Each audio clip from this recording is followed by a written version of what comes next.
இணைய மாலை வணக்கத்தை உரிதாக்கிக் கொள்கிறேன்.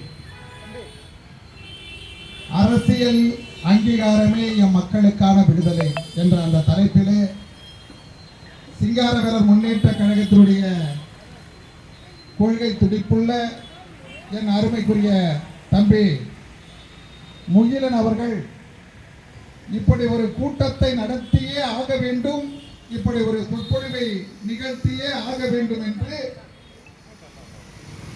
அசராமல் இந்த கூட்டத்தை நடத்துவதற்கான ஏற்பாடுகளை செய்த அந்த அருமைக்குரிய தம்பிக்கு என்னுடைய வாழ்த்துக்களையும் வணக்கங்களையும் உருவாக்கிக் கொள்கிறேன்.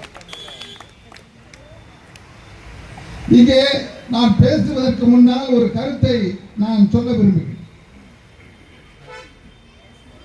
நமது கடற்கரை பகுதியிலே நம் பாண்டிச்சேரி அருகில் இருக்கின்ற அந்த 4 கிராமங்களை பார்க்க வேண்டும். சோதனை குப்பம் என்ற அந்த மீனவர் கிராமத்தை சென்று பார்க்க வேண்டும்.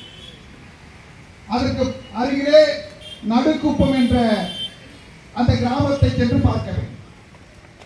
பக்கத்திலே இருக்கின்ற அந்த சின்ன முதலியார் சாவடி, பொம்மையார் பாளையம், இந்த தந்திராயன் குப்பம் என்ற அந்த பகுதி மீனவ கிராமத்தை பார்க்க வேண்டும். அது தமிழகத்தை சார்ந்திருக்கின்ற காரணத்தினால் அது ஒரு ஆதரவற்ற அந்த மக்களை ஒரு மக்களாகவே அளவிற்கு எந்த அரசும் அங்கே தயாராக இல்லை.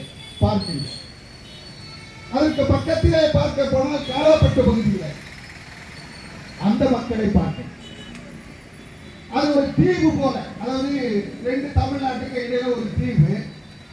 இந்த தமிழ்நாடு 2 பாண்டிச்சேரிக்கு மத்தியில ஒரு தீவு. இங்கே எந்த விதமான ஒரு நல்லதே நடக்கும். நான் பார்க்கிறேன், படகை நிறுத்துவதற்கு கூட இடம் இல்லாம என் மக்கள் தவிக்கின்ற அந்த தவிப்பை பார்க்கின்ற பொழுது நெஞ்சம் வெடிக்கின்றது, என்னுடைய இதயமே அப்படி கலங்குகின்றது. ஏனென்றால் வாழ்வாங்க வாழ்ந்த சமுதாயம் எல்லாம் பார்க்கணும். இப்ப நாங்க என்ன கேட்கிறோம்? அரசியல் அங்கீகாரம் வேண்டும் என்று கேட்கின்றோம்.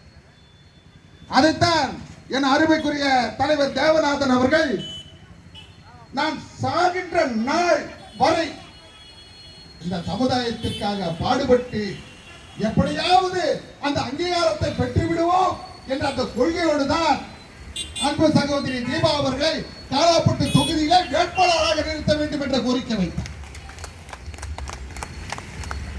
மணவழி தொகுதியிலே சிங்காரவேலர் முன்னேற்ற கழகத்தினுடைய துணைத் தலைவர் அருமைக்குரிய தோழர் வேலுமணி அவர்களை நிறுத்தியே ஆக வேண்டும் என்ற அந்த கோரிக்கை முன்பு. அதே போல்தான் நான் அங்கே நிற்கின்றேன் என்று அந்த அரியாங்குப்பம் தொகுதியிலே அருமைக்குரிய தலைவர் தேவநாதன் அவர்கள் அங்கே நிற்பதற்காக களம் அமைத்திருக்கின்றார். இதற்கெல்லாம் மூல காரணத்தை தூண்டி எழுப்பி எங்களுக்கெல்லாம் அந்த உணர்வை தீண்டிவிட்ட என் அருமைக்குரிய அண்ணன் தேவ சேனாபதி பார்க்கணும். பேரை பார்க்கணும். அந்த பேருடைய அந்த ஆழமான ஒரு அந்த பேருடைய ஒரு அழுத்தம் பாருங்க.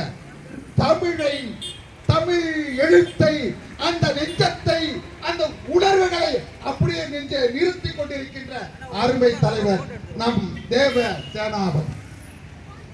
அந்த பேரை கேட்கும் போதே பாருங்க, உள்ளுக்குள்ள ஒரு புணர்ச்சி